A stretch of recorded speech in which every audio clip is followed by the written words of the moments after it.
Ada orang yang dulunya disibukkan dengan mengurusi harta bendanya, dimusnahkan oleh Allah harta bendanya.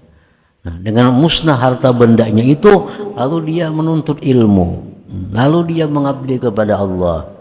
Nah, ini yang kedua. Allah cegah kepadanya dunia, tetapi Allah berikan dia taufik, Allah berikan dia hidayah untuk berhadap kepada Allah Subhanahu wa ta'ala.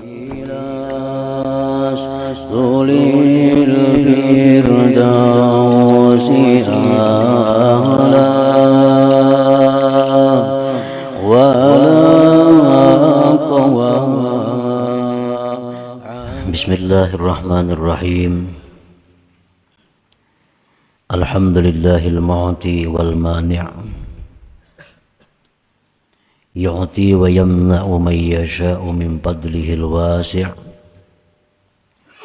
Asyhadu an la ilaha illallah wahdahu la syarika lahul muqsitul jami'.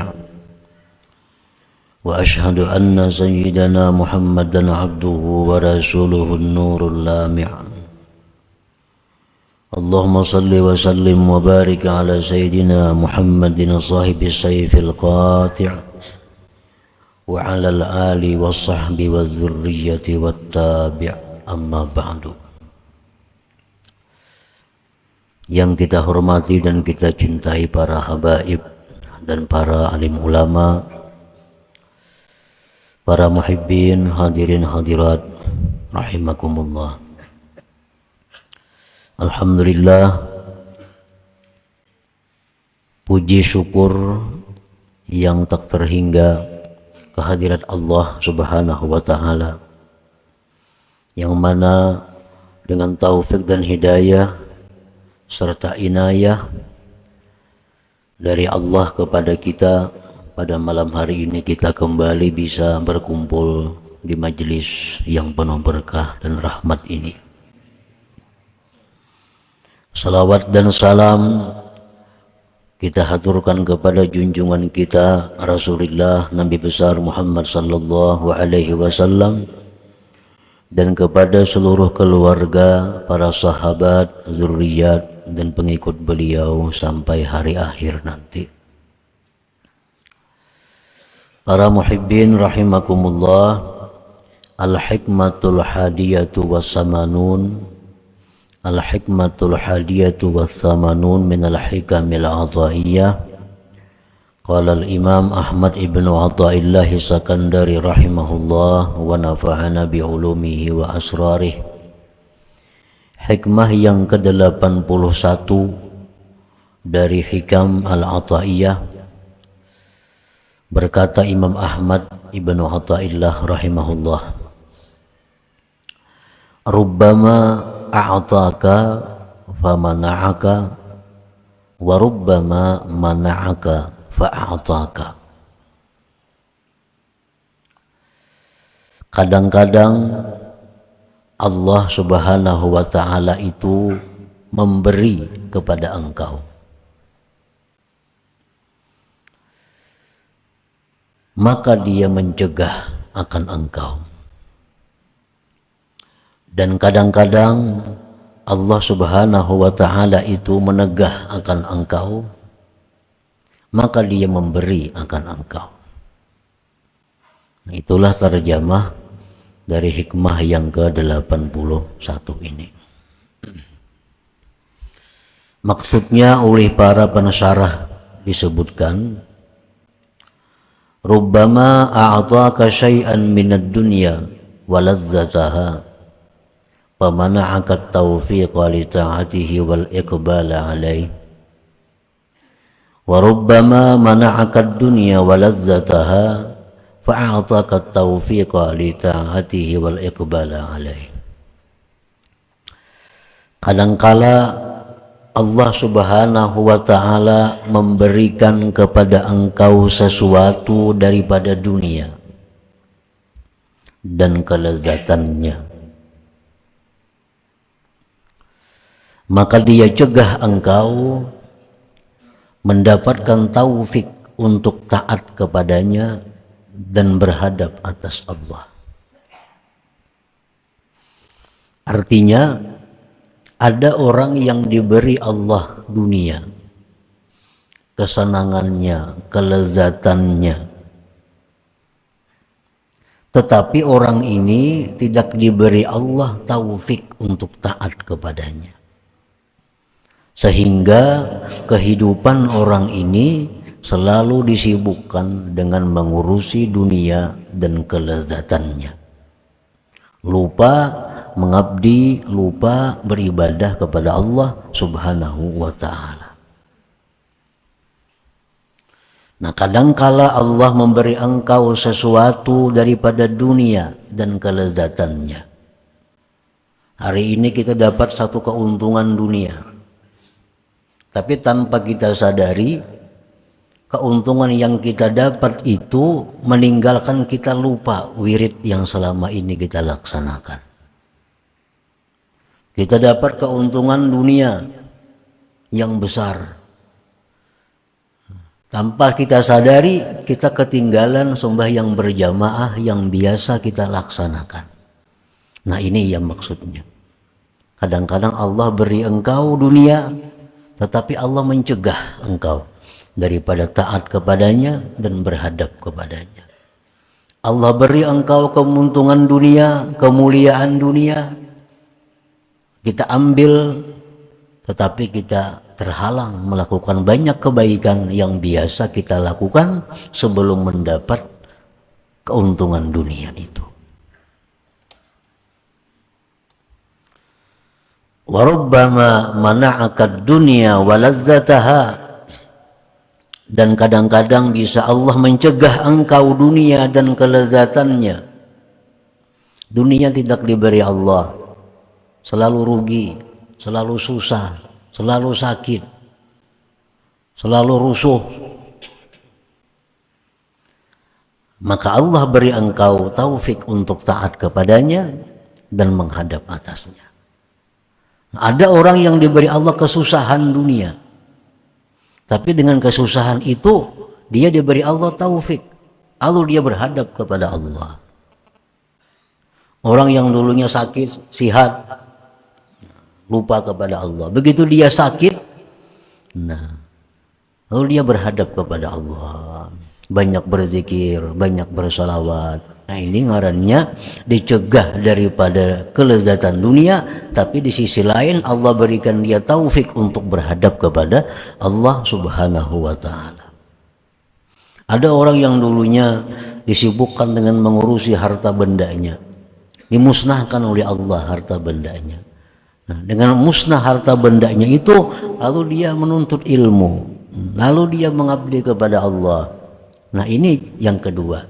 Allah cegah kepadanya dunia, tetapi Allah berikan dia taufik, Allah berikan dia hidayah untuk berhadap kepada Allah Subhanahu wa ta'ala. Nah, para muhibbin rahimakumullah, orang yang dulunya kada pernah bersedekah, kikir, nah kemudian diberi Allah dia kesusahan dunia, kehilangan atau kerampukan atau ditipu orang.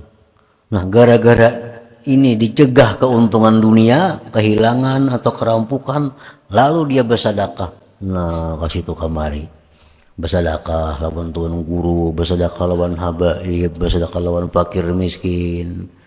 Nah, ini contohnya orang yang ditegah Allah dunia, tapi diberi Allah dia taufik dan hidayah untuk taat kepadanya.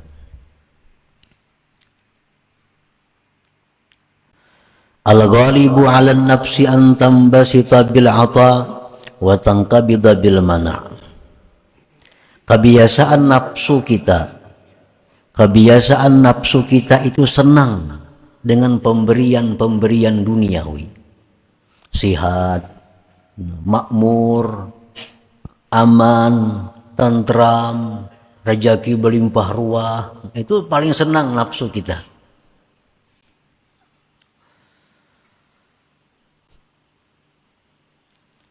Watang kabida bil mana, dan kebiasaan nafsu kita itu menjadi sempit, menjadi susah dengan ditegah. Nah, begitu kita sakit, begitu kita rugi, begitu kita merasa takut, nah nafsu kita ini merasa sempit, nafsu merasa susah, ingkibat. Nah itu memang tabiatnya nafsu kita. Kenapa nafsu kita itu gembira? Kenapa nafsu kita itu suka dengan pemberian-pemberian yang sifatnya duniawi? Dan nafsu kita tadi menjadi sedih, menjadi susah, sempit dengan ditegah yang demikian. Li'anna fil 'ata mut'ataha wa syahwataha, karena pada pemberian duniawi itu kesenangan nafsu dan syahwatnya, tasalur. Nak makan nang nyaman-nyaman kan duitnya ada, tasalur. Nak nukar nang baik-baik duitnya ada, tasalur. Nah itu paling disenangi oleh nafsu. Wafil man'i, dan pada dicegah, tarkahu zuziha wa qat'a mawaddiha, dicegahnya daripada kelebihan duniawi itu adalah merupakan meninggalkan bagian-bagian nafsu dan memutuskan bibit-bibit nafsu. Pantas nafsu kita ini susah, nafsu kita ini sedih bila mana kita ditegah Allah daripada duniawi, itu pantas saja karena kadakawa menyalurkan kehendaknya. Hendak makan nyaman-nyaman duitnya kadada, hendak pakaian yang baik-baik duitnya kadada, hendak itu pemantang ada kau memakan. Nah.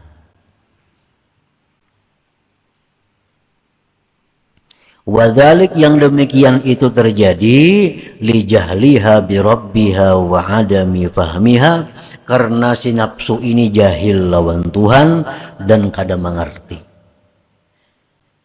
Kenapa nafsu kita ini suka berarti berlimpah ruah rezeki? Kenapa nafsu kita ini suka bila mana sihat, makmur, aman? Kenapa nafsu kita ini susah, sedih bila mana kita dapat ketakutan, dapat kerugian, dapat penyakit? Nafsu sedih. Kenapa? Karena nafsu ini jahil lawan Tuhannya. Nafsu kita ini kadang mengerti tentang perbuatan Allah kepadanya itu. Padahal disebutkan tadi bahwa ada orang yang diberi Allah dunia tapi ditegah Allah taufik dan hidayah. Ada orang yang diberi Allah taufik hidayah tapi ditegah Tuhan daripada dunia. Tapi karena nafsu ini kada mengerti apa yang dimaksud oleh Allah, nafsu ini kada paham, lalu inya suka bila mana nang nyaman-nyaman, sedih bila urusan nang kada nyaman.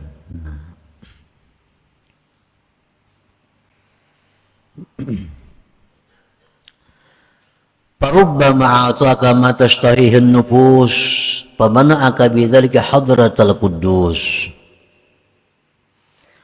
Kadang-kadang Allah berikan engkau sesuatu yang disenangi nafsu, tetapi dengan demikian itu Allah cegah engkau hadratal quddus, hadrat Allah. Wa rubbama mana'aka ma tashtahi nafsuka, dan kadang-kadang Allah cegah kepada engkau sesuatu yang menyenangi akan dia oleh nafsu engkau, fayatimmu bidzalika huduru nafsika huduruka wa unsuk, maka sempurna dengan demikian hadir hati engkau dan jinaknya engkau. Kadang-kadang Allah memberikan kita apa yang dikehendaki nafsu kita. Apa yang kita hendak tampina kabul, yang kita hendak ada, tanpa kita sadari bahwa itu melalaikan kita daripada hadrat Allah. Kadang-kadang Allah mencegah sesuatu yang dikehendaki nafsu. Nafsu hendak sihat, kada saling sihatan. Nafsu hendak sugih, kada saling sugihan. Tetapi dengan demikian Allah berikan kepadanya hadir hati lawan Allah dan jinaknya hati dengan Allah. Nah selama ini banyak zikirnya 10.000 sehari. Orangnya penggeringan sudah. Ditilam, berkursi roda. Zikir 10.000 sehari sudah. Hatinya ingat lawan Tuhan. Berobat kemana aja kada mau lagi ampe. Berdoa kada mau jua kabul. Nah Tuhan sudah sayang lawan orang ini karena sudah jinak hatinya dengan Allah. Amunnya sihat belum tentu berzikir 10.000 sehari. Makanya gagah nih kayak dahulu, mana ingat di zikir ada. Cuma di kursi roda, nah hanya kasih pisahan lagi tasbih.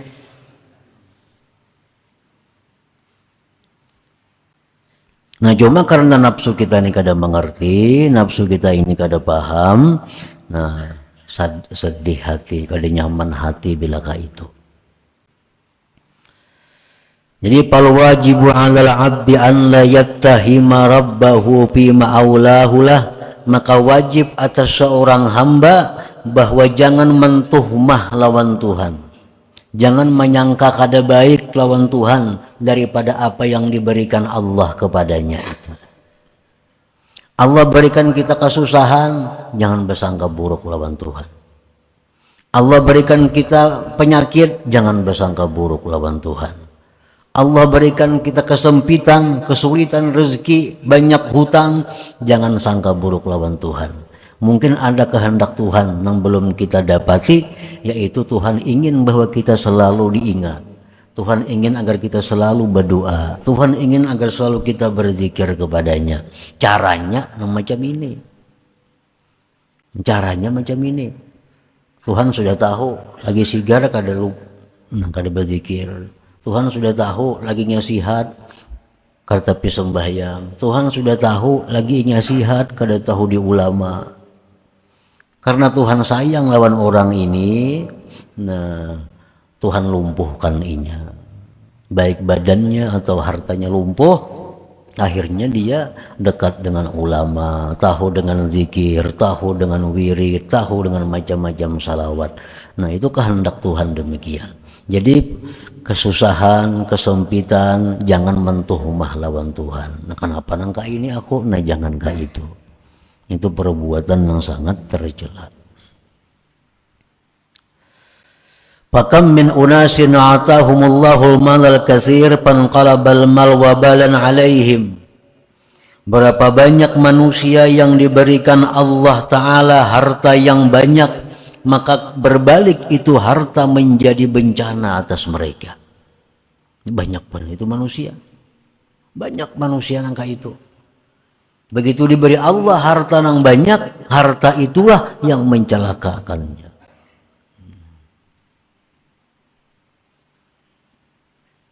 Wa kam min unasin tawa fi hayatihim al-man'u fakanat akibatu dzalik al-khaira was-sa'adah. Berapa banyak manusia yang berturut-turut dalam hidupnya kesempitan, kesusahan, tapi akibatnya kebaikan dan keberuntungan. Banyak orang yang begitu sakit, nah, begitu sudah jatuh, akhirnya dia kembali kepada Allah. Akhirnya dia suka ibadah, akhirnya merasa nyaman dengan zikrullah. Nah banyak.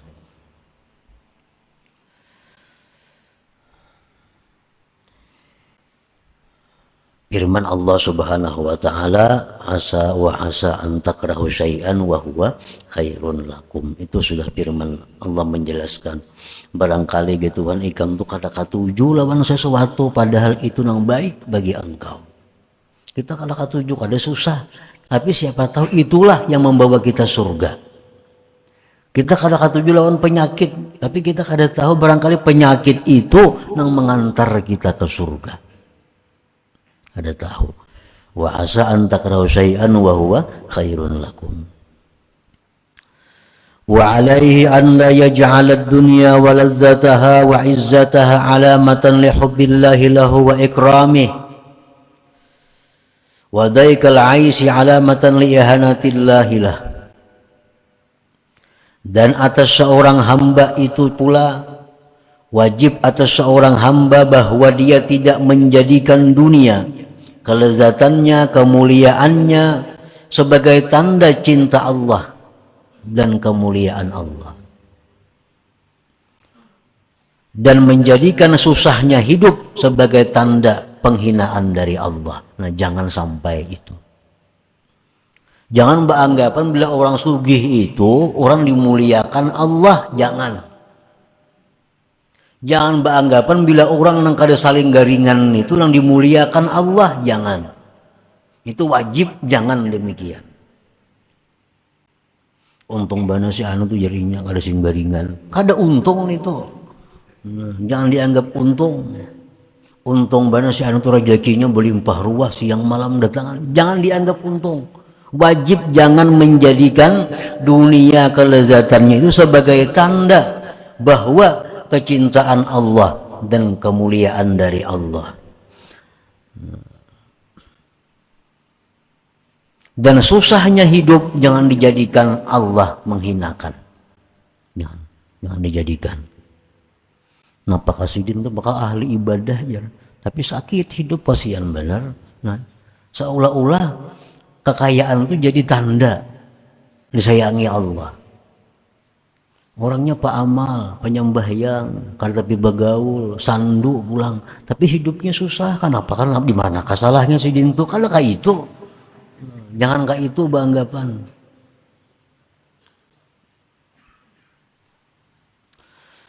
Qala Allah Ta'ala, firman Allah Ta'ala, fa ammal insanu idza mabtalahu rabbuhu fa akramahu wa na'amahu fa yaqulu rabbi akraman wa amma idza mabtalahu fa qadara alaihi rizqahu fa yaqulu rabbi ahanan. Kalla. Allah berfirman, maka adalah manusia apabila diberi Allah cobaan maka dimuliakan Allah, diberi kenikmatan, maka dia berkata, Tuhan memuliakanku. Itu manusia. Bila diberi Allah kenikmatan yang banyak, bila diberi Allah kemuliaan, dia beranggapan Allah sayang lawan aku. Anggapannya. Adapun bila mana dia diberi cobaan, apabila diberi cobaan dengan kesempitan rezeki, maka dia berkata, Rabbi ahanan, Tuhan menghinakan aku. Kalla, jangan demikian ya Tuhan, jangankah itu. Orang yang aku kayakan, orang yang aku makmurkan, belum tentu itu orang yang aku sayangi. Orang yang hidupnya susah, hidupnya sakit, belum tentu orang itu orang yang kuhinakan. Kalla, jangan beranggapan demikian. Jadi jangan beranggapan bahwa bila dunia ini makmur, tanda orang itu berkah, kada tentu.